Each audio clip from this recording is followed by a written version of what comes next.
I'm so happy to, discuss a talk that it's, dear to us, but I guess if you're here, it's dear to everyone because we're going to talk about what happened in the past, let's say around 10 years, the Me Too movement, the Black Lives Matter. There were so, big changes that, of course, like our society changed and the world of photography was, it was kind of like turning point. And,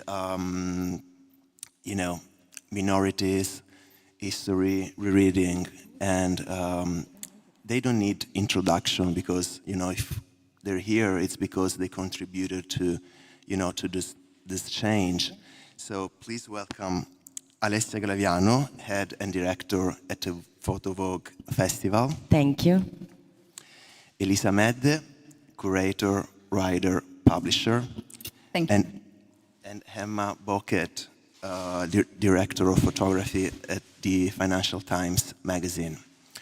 I want to start with Alessia because, we were talking about, the Me Too, Black Lives Matter, and, at that time you were photo editor at Vogue.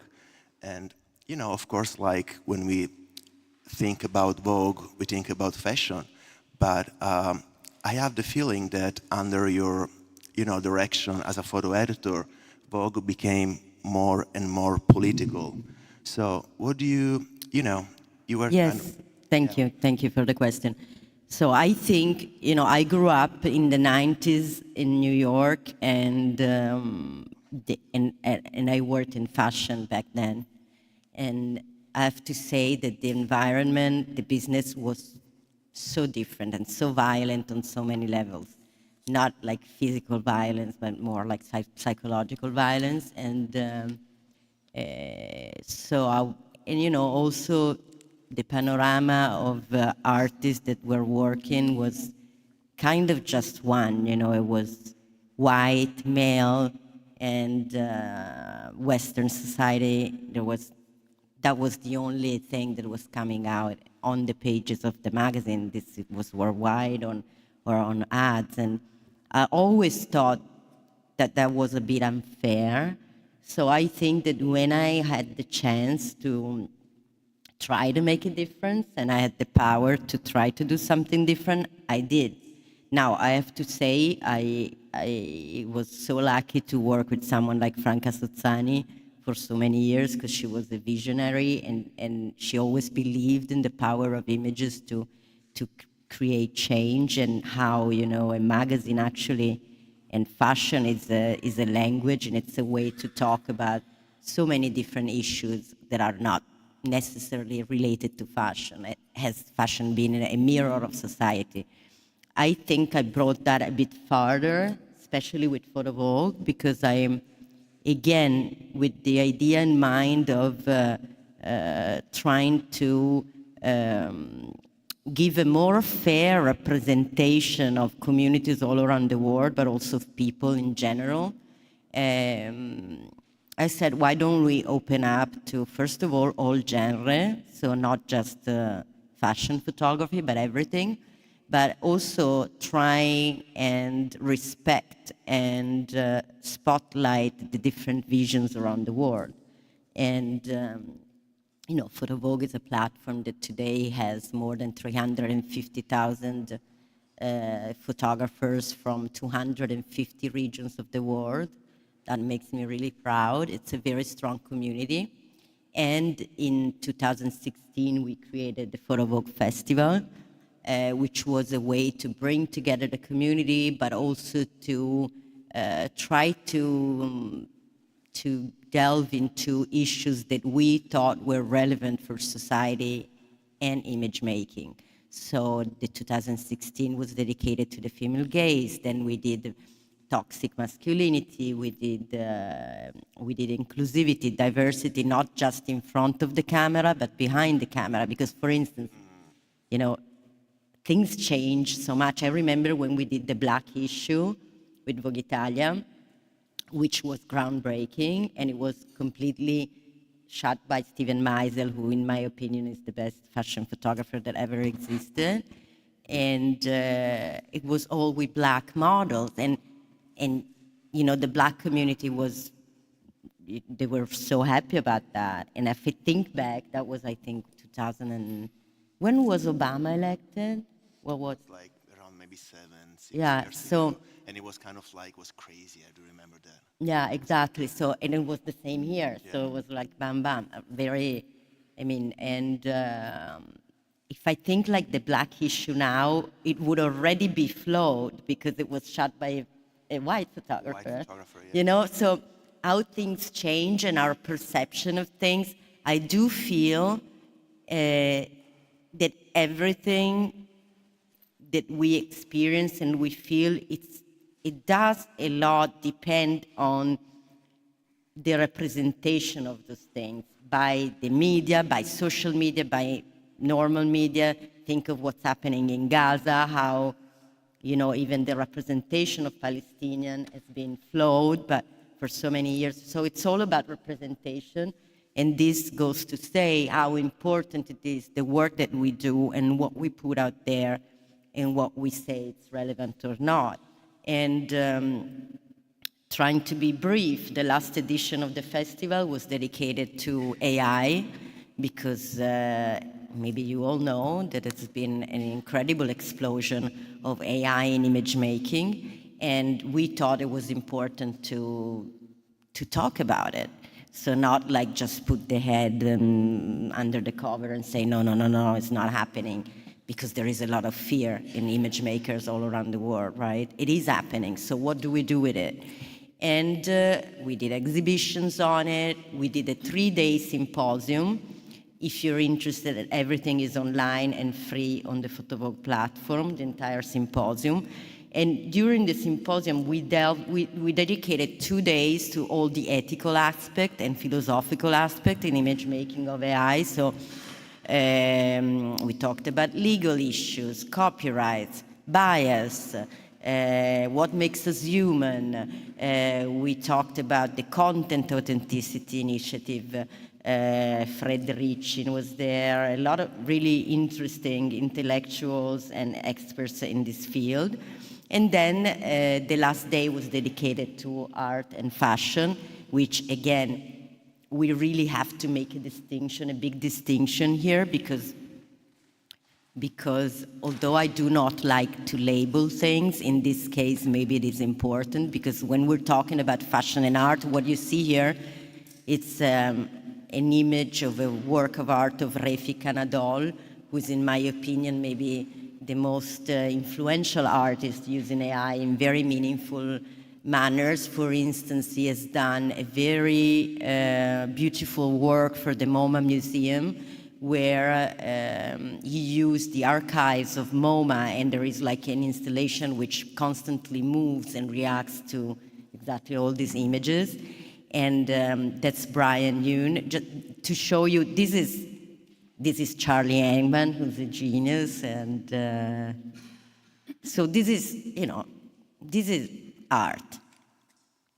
And art doesn't need to be real, to adhere to the truth. I mean, art is, first of all, a construct of the mind, is the vision of an artist that comes to life, right? So who cares if we're using AI or painting or this or that? I mean, none of that is of my concern. The concern becomes very strong when we're talking about the documentary value of photography.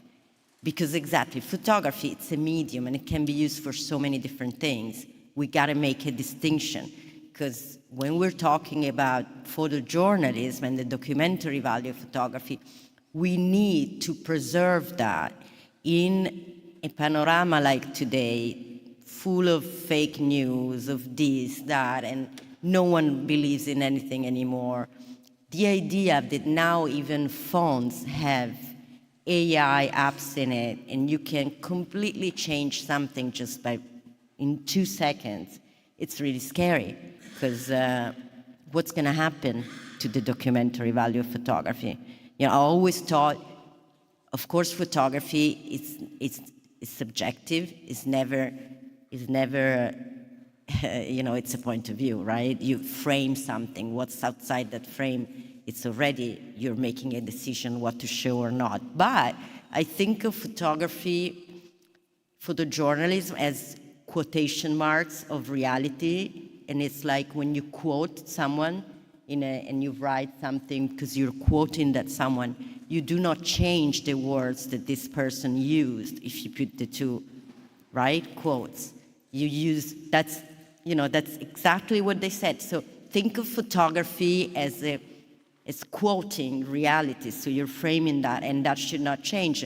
So I think it was very interesting what Jonas Van Dixon did in 2022, and he produced this body of work. It's called The Book of Veils, and it was very interesting because he featured this work as documentary work, and then after it was out, he said that it was a construction, that actually, the people were 3D models, and I thought it was genius because this guy is so clever and he wants to show us how, tricky and how we should be not just passive viewers, but always ask ourselves what we're looking at.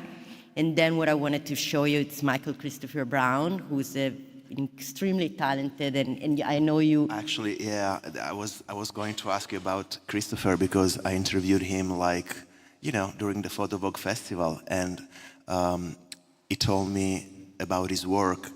There is a huge difference between an image and a photo. I mean, it's like two different things. I want to ask you, there are, I guess, a lot of photographers here. Why do you think photographers are so afraid of AI right now? No, but I understand. I mean, it's gonna maybe, I'm sure a lot of people are gonna lose their jobs. And this is not fair. Of course you're scared. And it's like, what the fuck? I mean, now, sorry for the French. No, but now it's just, you're sitting home and you can actually say that you are in Gaza reporting. So the difference is between witness photography. I mean, I would like to call the real photography witness photography. So you are there.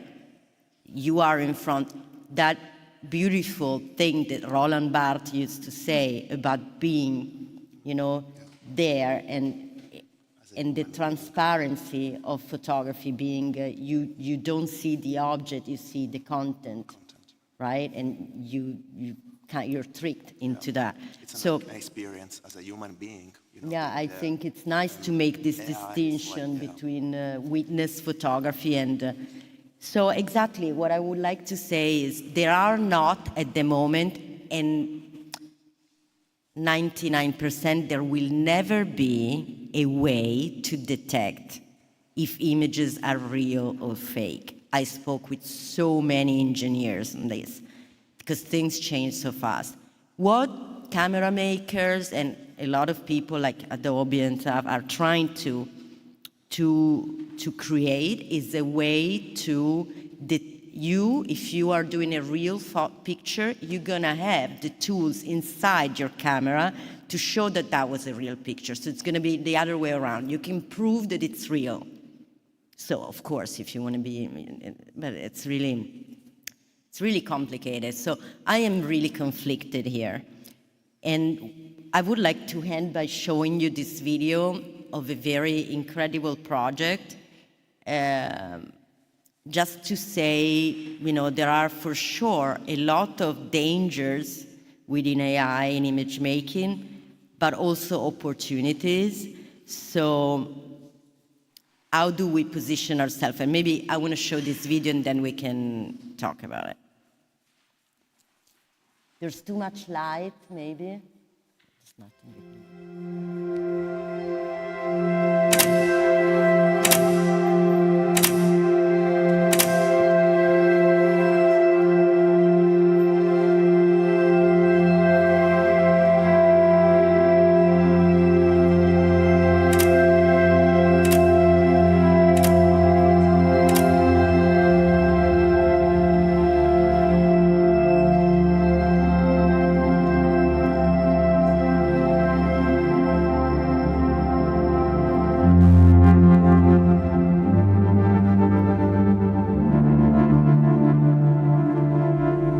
I witnessed a man burning himself to death. I had a very young baby. He was witness with the suicide. He was witness with everyone screaming. He was witness with everyone fighting. He put his hand over my mouth. He then raped me. I was worried some things will happen. I live in fear of violence and abuse. I came by boat because my country was so dangerous for me. I just want to be able to live my life.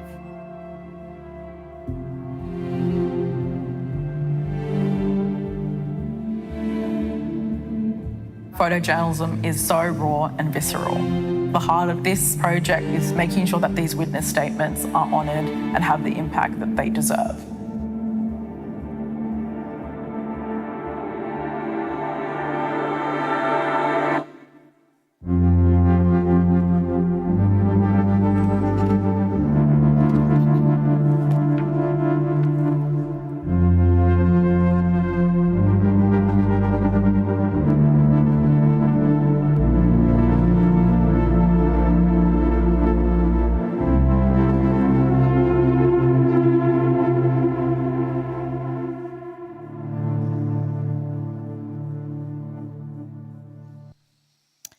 Okay, sorry if I didn't advise you that the images were strong. They're AI.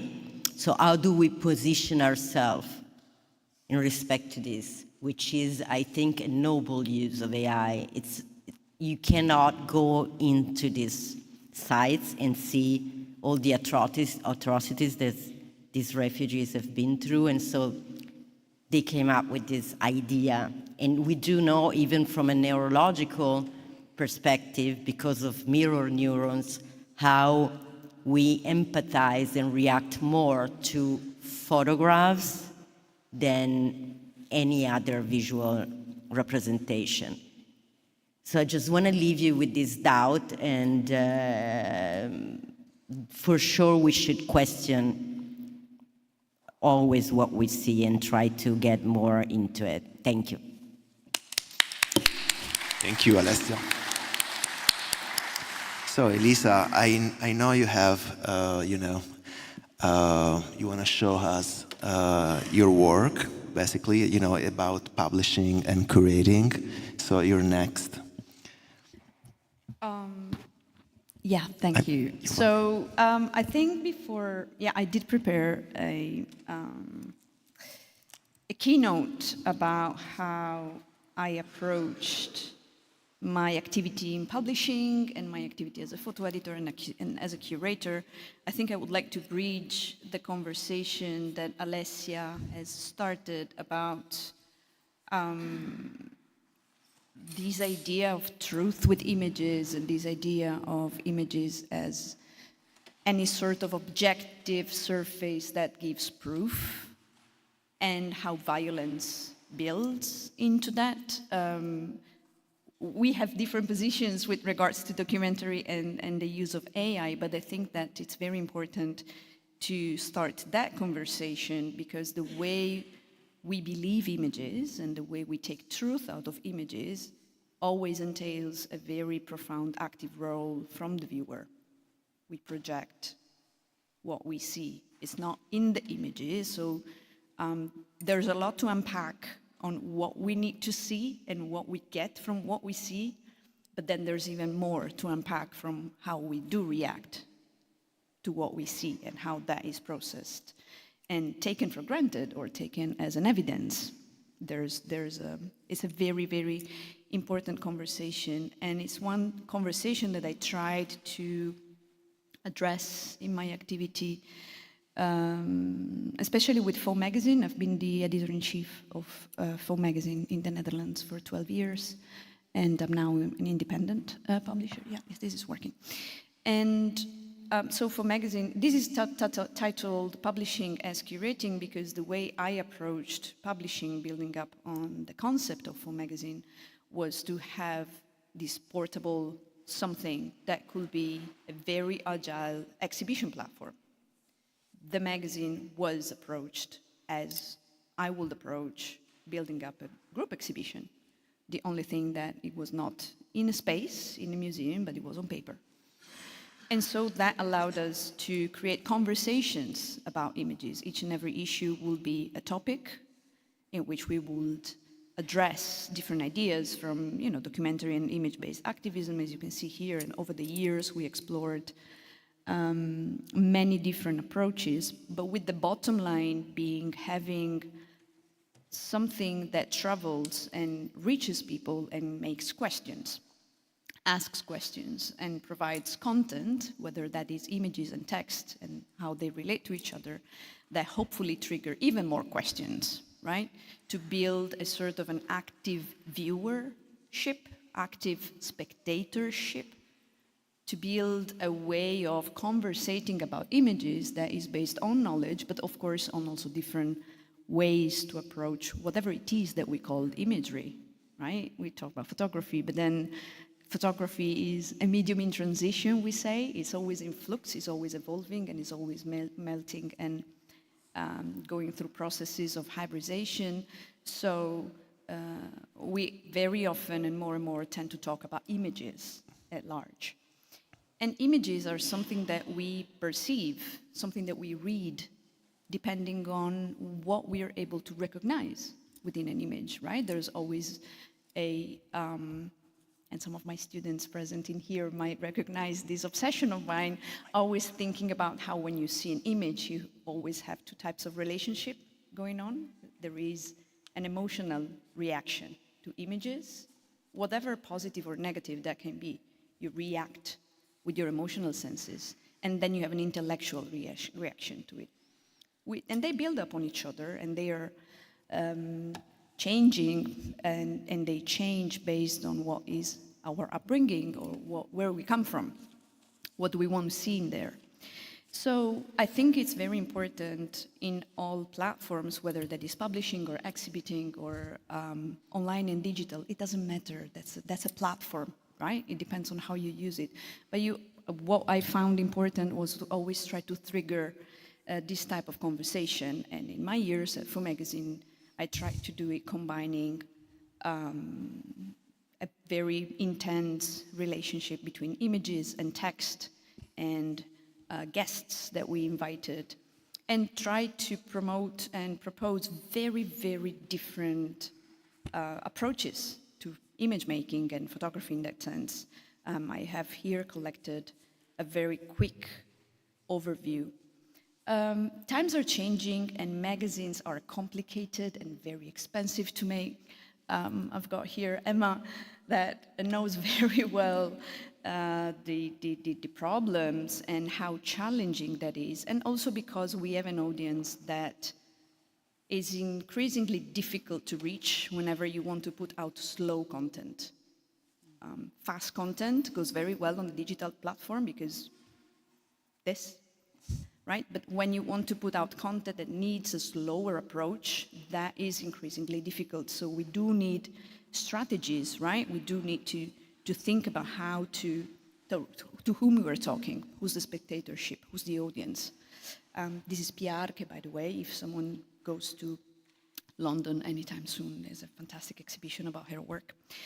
And I think that these platforms, when used well, paper for me is still extremely important to talk about complex projects because it's a slow medium. The magazine I made was extremely expensive to make, so it was quite luxurious in that sense, but you can use paper in many different ways. And paper cannot be switched off, it can travel easily, can be copied, you can be very flexible with it, but you can address complex themes for a larger audience. I would like to mention very briefly here a few projects I've only been marginally involved with, but I think they're extremely strong and they made a very clever use of digital platforms. One is this, it's called New Rules, Navigating Photography's Unfixed Future. So many of you might know WeTransfer. WeTransfer is a platform for transferring files. They also have a parallel platform that's called WePresent, where they promote editorial content and conversations about images. And they started making, this is the first install of a fanzine that's digitally produced and freely downloadable from anyone. And this has been curated by a genius powerhouse of a woman that's called Jem Fletcher in London. And I was lucky enough to be part of it because she interviewed a number of photographers and a number of people working with curation rather than editorial. And she developed this fanzine trying to look at what are the topics that we need to talk about nowadays. And it's something I fully agree with, and that's why I'm presenting it. And it's a conversation I also started with Jem since I made an issue for a magazine that was called In Limbo, where the idea is basically that it's not the moment, or it's not that interesting at the moment to talk about what photography is, or how can you define it, or what the medium does, or what are the multiple definitions of it, but what can you do with that? What do you want to do with photography? How do you want to use it? So, and expand the conversation in that sense. And this fanzine has chapters: taking risks, radical storytelling, building community, creative autonomy, right? These 4 parts are conversations with which we can build a way of dealing with images and a way of building photography and a way to have conversations with images that uses platform in the best possible way and in the way that fits best and serves best the purpose that we want to put there. And solidarity and creative storytelling and autonomy and radical ways to approach the way we look at the world and the way we understand what we want to picture are crucial. Another initiative that I would like to mention to you is this. This is a fanzine.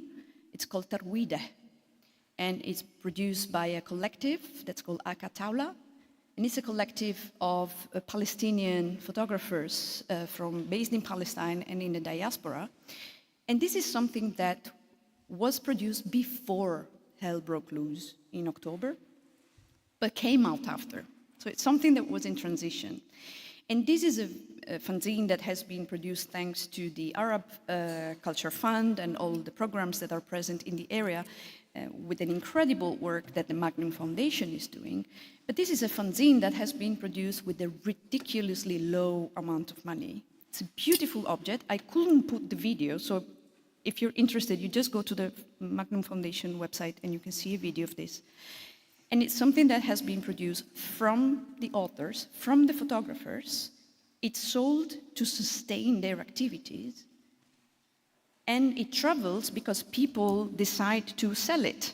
It's a very bottom-up, hand-in activity that shows what collaboration can do and what solidarity can do and what a very aware, a very conscious use of image and storytelling can trigger, right? And trigger those conversations. Another little bit of, yes, something that, oh, this is not working. Hold on, I'm messing up. Yeah, okay. Another something that I would like to mention is a text that has been written by Tanvi Mishra, who's an Indian curator and a scholar. And this is something that, an initiative that was presented in Arles past year at the Rencontre, organized by the Double Dummy Studio.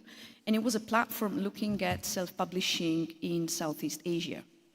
And how, this is a text that Tanvi wrote about how self-publishing can be also a counter-strategy for representation. Self-publishing is something that has changed the way we look at photography today. Initiatives like Self-Publish Be Happy in Europe, but others around the world have changed the way we talk about the photo book, the way we consider dissemination of conversations. And especially within, there's a lot going on when we look at post-colonial studies and counter-strategies and assimilation strategies. These are conversations that need to be spread and need to be looked at. And this text was printed in Arles and given to people very easily, very lightly, but then it's also available online, so it becomes digital. And then you mix the platforms in order to reach people in the best possible way. I'd just like to add at that point that this project, which I saw in Arles, I now want to reproduce parts of this project in the magazine that I work with. So this is how these platforms, there are so many themes that you're coming up with here which involve collaboration and thinking about how something is presented in one context and how this one starting point can then evolve and create something that, we all have different audiences. I'm thinking actually about what we're all working with the same medium in a way, in the broadest sense, but our audiences are quite different. I work for the Financial Times, which is a financial publication. I work for the weekend magazine of that. It's slow, it's slow journalism. It's a lot more it's not the fast news of the newspaper. So we're thinking about how to communicate visually in a slower, creative way. So I'm thinking about, all the time, okay, so how can the conversations that you're both having fit into the narrative of a Financial Times weekend magazine? And how we can push those boundaries and keep challenging representation, for example, this concept of bearing witness, how we can create collaborative practice. This is all stuff that we are the three of us sit and discuss. We've been discussing since we've been here. It's such a powerful narrative that we don't have the answers necessarily. We're all just pushing as far as we can to create something that feels truly representative across, whether we're using AI, whether we're using stage narratives, which I can show in my presentation. Yeah. But it's at the core of this, it's how visual language can be used to tell stories, how to engage audiences, to present, in my case, in all of our cases, it's like political narratives. A lot of the artists that we're working with are working on really important stories. This project really touched me in the sense that it's using often very cheaply made materials and disseminating, to talk about really important subject matter. The information front, which I can show you, do the same. And and then how to get that word out, as broadly as possible, and make it inclusive. Yeah, I mean that's the key. That has been the key in my experience. But I think that nowadays, it's even more. There's no, there's a certain type of established publishing industry that can set the pace and can reach larger audiences, that it will be naive not to consider that. But there's so many answers and so many strategies that need to come from alternative productions and smaller productions and bottom-up productions and they can integrate together. How can you? But yeah, I also want to say that this thing that you were saying about collaboration and how sometimes we speak to different audiences and collaboration becomes so powerful is so true. And if you think about it, it is what's happening 360 degrees, not only in photography. Like I think fashion, it's a lot about collaboration. And so very, how to create genuine, how to respect, how to value labor, is really important, I don't know how to... Elisa, yesterday we were, the link between the two of you, yesterday we were, discussing about, the future, and you say something really beautiful. You were like, I do still believe in paper. So it was a kind of like, a big statement, like, I was, do you want to, tell us something more about it? While we're kind of like trying to... I think that I believe in paper. I'm a paper person, just as a person. But more practically speaking, I think that the digital is an incredible opportunity because of how many people you can reach. But I am less interested in the digital as the place to have a conversation. From social media to the rest, you know, that thing for which you don't have discussions on a social media thread or comments. I think that there's different spaces that have different features and they work in different ways. And I love paper because once you confront the sustainable aspect of it, which is a big issue with paper. Paper is expensive and we kill trees for it. So, you know, you want to ask yourself on whether your book, your pamphlet, your fanzine is worth a tree. That's a conversation. But once we address that, and there's ways to address that, paper is something that with very little money allows you to put something out there that keeps living without you. And the digital can be something that augments its power. They can work in synergy, but they don't exclude each other. So I think that paper still has a huge potential, especially when it comes to experimental projects or when it comes to fanzine making in universities, in academies, in reaching people with very, very little budget. The digital is fantastic, but it has costs and sometimes can be switched off in certain situations. Paper, right? Monitored Monitored and switched off. So paper can have that added capacity of infiltrating and talking to people on the street. If you paste something on the street, my generation used to say wall talks, right? Because you walk on the street and you're exposed to content. One of the slides I had was a project by Steve McQueen in London that was called Group 3, for which he and his studio, they photographed all the Group 3 classes in London. School portrait, like just the kids in the class, as a sort of a collective city yearbook. Now, all those pictures were installed in the Turbine Hall at the Tate, a massive, fantastic art installation, right, of all the Group 3 in London. You go to the Tate, you see Steve McQueen. But then the project, the real hardcore part of the project, was that those pictures were pasted in 6x3 advertising boards on the street. They reached their audience. You didn't have to go to the museum to see them, you could.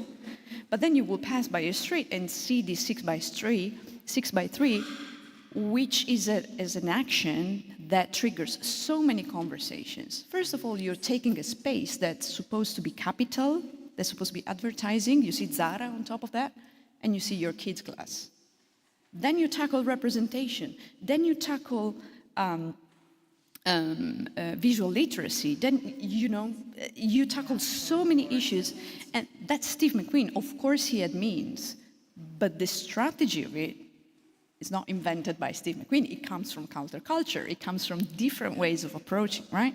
So I think it's more about being less overcomplicating the problem and going back to basics just a little bit and understand what you can do with the little resources that you have. Yeah. And within that conversation, I feel that paper works. Paper is important in many ways, from really bottom up to more luxurious or elaborated platforms like For Magazine was and still is, to what you girls are doing. You know, it's very much alive. Yeah, I mean, I listened to a lecture with Latoya Ruby Fraser, and she says the same, right? So she makes collaborative work in communities, often really kind of to raise awareness, to bear witness to their struggle. We're about to publish a new piece by her, going back to look at Flint, for example, a big project that she made in the community. And for her, the interest is, you know, Latoya Ruby Fraser, who's about to have a show at MoMA, is able to use that space to present stories of the communities. But it doesn't just sit at the MoMA. It's across many platforms. It's across many locations. It's, you know, publications. It's community-led exhibitions. And I think that's a really powerful way for these stories I'm just going to flick through actually to the end here to show you the information front, because the information front is a series of publications. It's now in its 3rd volume, taken by photographers making pictures in Ukraine, Ukrainian photographers. And it came as a kind of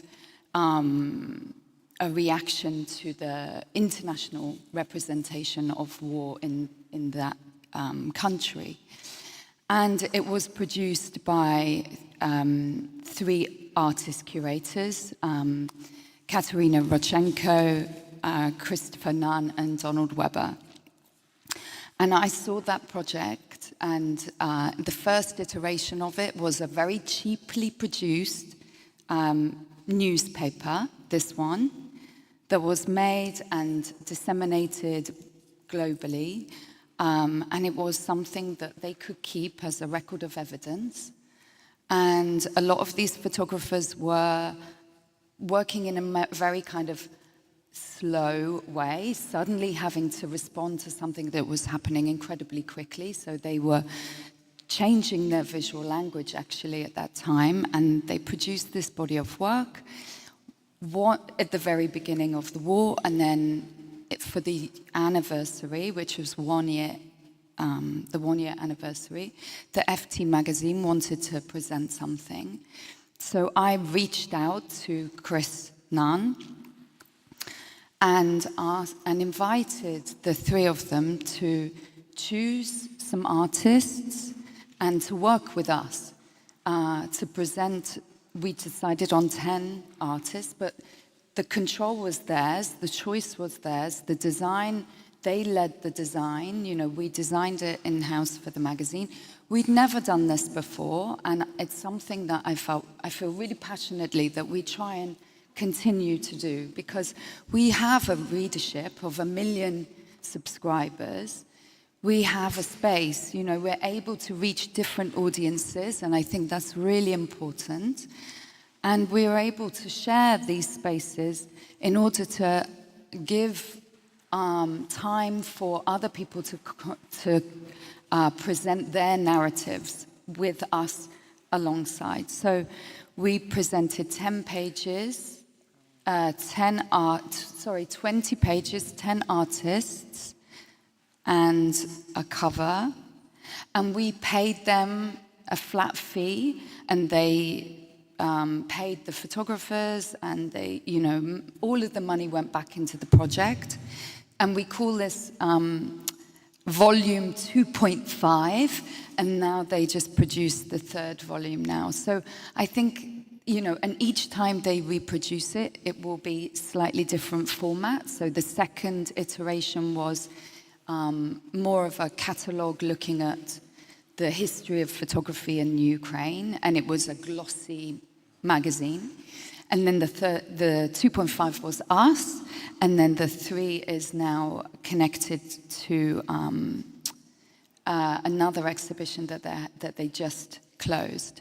So, and alongside the magazine piece that we ran, it coincided with Photo London, the photo art fair that happens in May. It's coming up.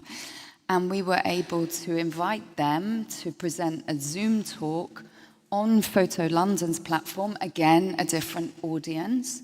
And they were able to invite the photographers in the field to be involved in that conversation. So again, it's like thinking about ways to expand the narrative. You talked a lot about encouraging, you know, conversations, and I think ultimately, you also, one of the things that I was, you know, I feel really passionately about myself is that you had a really great editor and they gave you that freedom. I have a really great editor who allows me a huge amount of freedom and isn't afraid to take risks, isn't afraid to go another way from FT protocols. You know, he's an outsider himself. He comes from Time magazine in the States. And so I'm able to work on stories that, you know, stories like this where giving over complete control to someone else, which is just liberating. It's liberating, and it's so exciting. And, you know, I see you working in your fields, and you are doing incredibly powerful things, in my opinion. So thank you both. Thank you.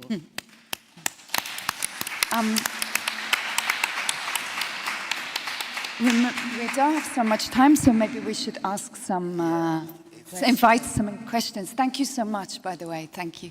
Thanks for coming, really. Do you have, like, any questions for, you know? Don't be shy. Don't be shy. There we go. Yeah, the first one. I think we got a microphone for you, yeah. So, I think it was really interesting, all of your talks, because, for example, the theme of sustainability in publishing is, I don't know, I think about it a lot, but not only in publishing, rather in every field that can be like fashion and literally everything. I think there's a problematic with, like, we live in a world that is so oversaturated with like material and like stuff, like just objects. And I think that as a society we should rethink is in a way in which we should produce less stuff. Like, so in a certain way, for example, also AI is so problematic, but because at the same time, like, you're taking away work and jobs from people, but at the same time, maybe it's a way to produce less, yes. Well, I'm afraid that AI is going to produce more, not less. I'm not sure, because I thought, for example, the work that you showed, just this thought came to my mind. I mean, you could have done it perhaps, for example, like staging that thing. You could have staged and actually done like a shoot, you know, and in that way you would have you would have given more jobs to more people, maybe, like cameraman, styling, and instead they chose AI, which is interesting, and I think that involves other questions and themes, but at the same time, yeah, it's... So anyway, about what you said in the paper, I mean, area, I think it's really interesting because I really care about paper as well, but at the same time, as you said, we should really like scintillinate everything that we print. So concretely, my question is, you said there are more sustainable ways to do it, and what is that like? Well, one thing is that, for example, there's different ways to produce paper, and nowadays you can produce paper from waste, and that paper is extremely interesting from a photographic point of view. I myself curated an exhibition and produced a catalog with paper made from algae waste and food waste, and it looks beautiful, it works. You can experiment with that.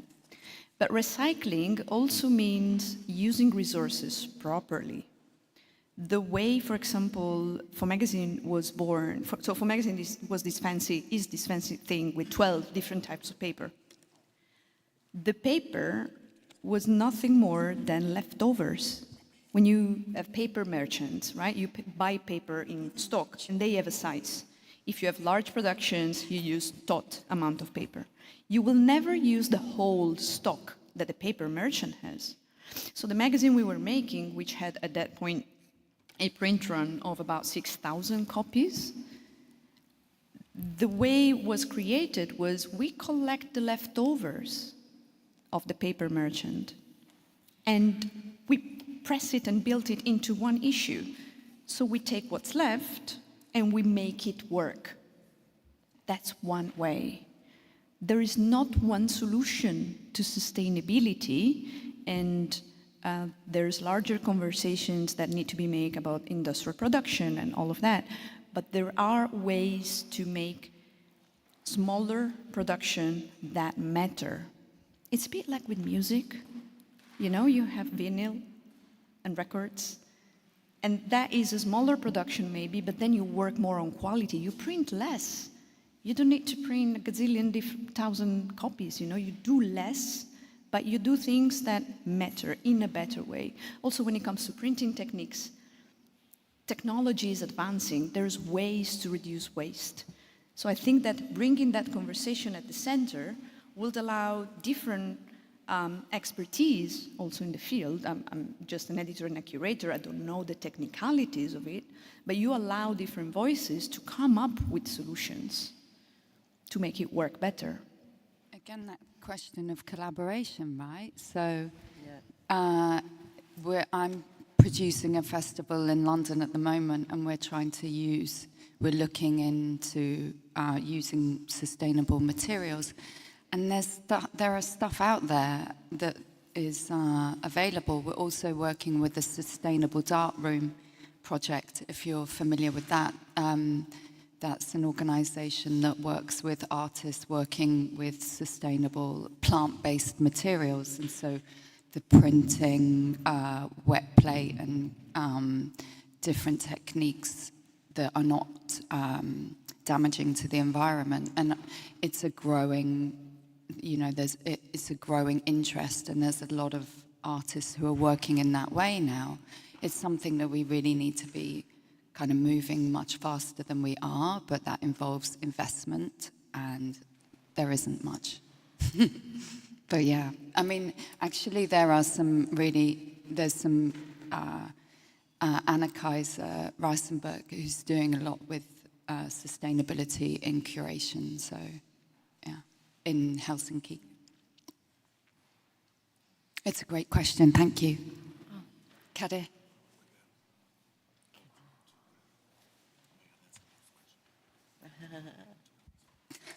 Hello, thank you. Hello. I'm Kadir. I'm a photographer, but I would say today more a visual storyteller. I don't really like the word, but I don't know anything. I don't know of a better word.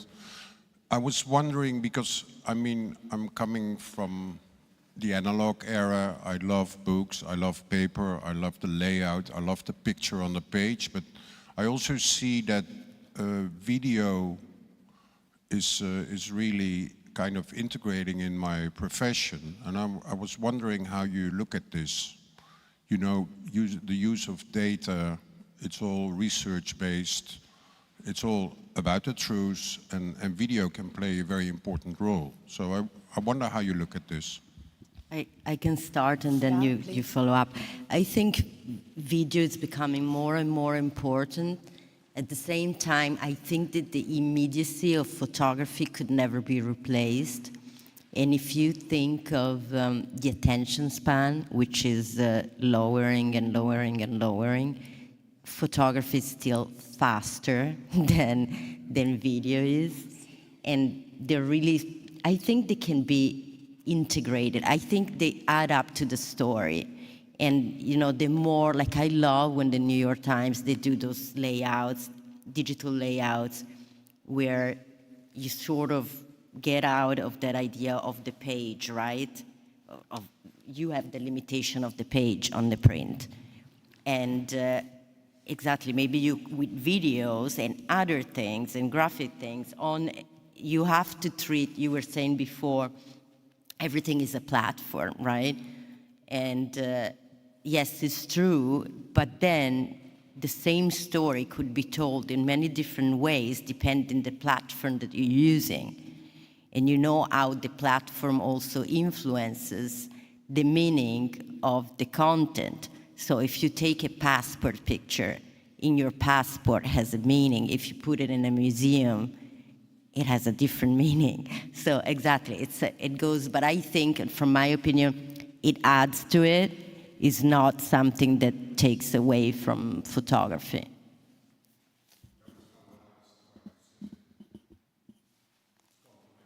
Yeah, it's complementary. Yeah, I mean, we have a department, a video department at the FT, tend to do a lot of news, fast news reporting, but also we have a film arm now which is doing slower documentary pieces, and we have a data visualization department. I mean, what I would love to see moving forward is more, for the FT, more like the New York Times, where all of those things are applied to long-form journalism. And, you know, it's coming, but I think that the New York Times is one of the only places that's doing it in a really kind of successful way. But they have got a massive team and budget that supports that. So I think, you know, the thing about making film is that it's very expensive. You know, you're already working in an expensive field with editing, etc., etc. So I think that often, you know, you don't want to compromise on the film making incredible photography, and sometimes it's a little let down. Yeah, no, building on that, I think that when it comes to dissemination, I am very excited about video. I think that, you know, video doesn't work on paper, obviously. What paper can do for video is to trigger the interest to that. So, for example, what we will do with the magazine will be to make a portfolio of still from a video that then will direct you somewhere else where you could see the video. But when it comes to that, which is such a powerful way to do storytelling and visual storytelling, I think it's one of the most interesting ways actually to address that. That's where digital comes in. Because then I just need this to see video. I can see it in an exhibition setting, I can see it in a, you know, documentary film festival, whatever that is, but I can also see it here. So in that sense, I think that those integrating strategies that allow to have different content available on different platforms, but then easily accessible in ways that are sustainable and doable, you know, that's the best. I'm personally not a purist in a very deep sense of the word. So when it comes to visual storytelling, whatever works to get there, yes, it's fantastic. Yeah, well, it makes sense. You make that augmented experience, because we like the word nowadays, but then it becomes all-encompassing. So you don't need to be just photography, it doesn't need to be just video, or it doesn't need to be just words. It could be all of them. Yeah. It depends on how you calibrate them. It's the layering of the narrative, right? Last question we take, yes? I'm Thomas van Hutreeve. I'm a photographer, and I love all of the projects that you're doing, and especially the effort put into sustainability and finding new voices.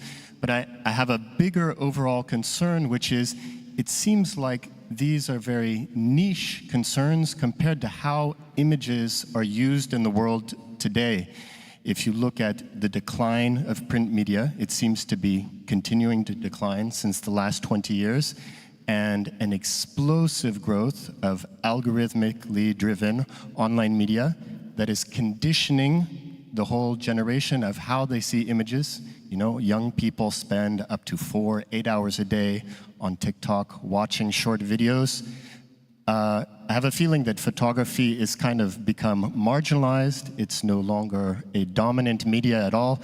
And we're talking about sort of micro adjustments within a leftover niche of sort of survival from comparing to a dominant view that photography had of sharing the world through a visual narrative and having the large audiences buy into it. I mean, do you think that's the case and there's a way to turn that around, or are we destined to sort of micro-adjust the niche that's left over? I can start with that. That's a huge topic. And there's no short answer to that. We could spend a whole day debating that. But I think that the starting point, in my opinion, is that that is a process that is so entangled with the capital use of visual information and all that goes around it that, you know, there's no one fix for that. One of the things that I believe we should be talking about and we should be doing more about is visual literacy. I don't think we are now in the position to stop that thing. Probably in a while we will find a way, but not now. What we can do now is to be able to recognize it and understanding. And when it comes to producing visuals, always, is that conversation of, are you producing for the algorithm or are you using the algorithm for your own thing? And that is always a complicated conversation because you're not fully in control of that mean anyways. So education to the image, the visual literacy, the understanding of how all these dynamics work, especially in press, and especially in how we consume the news, again, with these, and what type of imagery are you subjected to, and what type of imagery is used to narrate a conflict, and how you dehumanize topics with images, right? We could talk a lot about World Press Photo winner of this year, how sacralizing subjects without recognizing the violence within it actually triggers and takes away power from the conversation you would like to have. So that's huge. But I think that the starting point to tackle that is visual literacy. We need to talk about it, and we need to use the expertise that we have in this niche to explain or to provide or to unpack what are the dynamics that allow for that to happen. We have, and when I say we, I say photographic industry from this side of the conversation, a huge responsibility in there that's not even starting to be addressed. So I find that a very necessary one to have. I also wanted to add that I totally 100% with you. It's so frustrating because you're right. I mean, there's no going around it, and it's all about the algorithm. And no matter how good the thing that you're doing, it's just sometimes they're not going to get out there enough because exactly now there is the video of the cat and playing with the duck, and that wins. So frustrating. I'm trying to do my best to anyway put good work out there and try and get deep into conversation. She's totally right. I think visual literacy is one of the things that should be a lesson in school. There should be courses, like not religion. Let them do visual literacy. I mean, we in schools, they teach us how to write. They don't teach us how to read images, and what does that mean? At the same time, I don't think that it's going to solve the issue. I think somehow that's the direction we're going to, so it's up to us, again, responsibility on us. And I also think it's true, publishing, I mean, we all know, we're all hitting a huge crisis. I remember, like, if you think about it, Irving Penn at the beginning, he would go 3 months to Morocco to come up for 15-page story for the Christmas issue. Think about now. You go and one day you have to do 80 things and also the video. So it's a bit of a disaster. On the other side, we have new players that are coming in and putting some budget into this, which is great. We have more grants. We have new players like WeTransfer, Google, starting to do Apple. They're starting to put money in there for photography projects. We didn't have that before. So I think that it's shifting, like the big players are shifting. The decision makers are shifting. Social media, I would do like she said, we could stay here. The other thing I wanted to say, for instance, that made me think and gave me hope is that, for instance, movies, right? I thought movies were dead, because COVID, because no one wants to go out, because the series are so much better, and all the money is there. And then, you know, like I think last year, all these incredible movies that were actually done to be experienced in a movie theater, like the interest zone, the zone of interest. Like you needed to be in a theater because of the sound, because of the, so they're like experiences. Again, I hate the word experience, but it is. So there's always maybe a way, there are always incredible, talented artists, photographers, this, that find a way to become relevant again, you know, to stay relevant. Yeah, I think what you're saying is like the craft is becoming, I feel again, like more recognized and appreciated, and going back to some of these analog techniques. I mean, I completely agree with you, photoliteracy. I mean, I'm working with the Bronx Documentary Center at the moment, and they have an incredible program working with like 11 to 18 plus, you know, right into kind of retirees, you know, looking and interrogating the medium of journalism and looking at images and looking at how narrative is communicated and how it can be manipulated. And the fact that we're not doing that at school, especially with what is happening in AI, is just, you know, my fear is who is going to be educating, who are the people who are going to lead this, because it's unlikely to be the people who actually understand it, you know. But I think looking at organizations like, I mean, I actually don't think there's anyone like the Bronx Documentary Center. If you don't know them, then please look them up. They're amazing. They just, you know, these young people are interrogating the medium in a way that is really refreshing, and, you know, all power to them. And, you know, I would love to see that. All right. Thank you. Thanks for coming. Grazie mille. And, well, that's it. Grazie. Thank you. Wait, I want to do selfie. Beh, stupendo, ragazzi. Stupendo. In.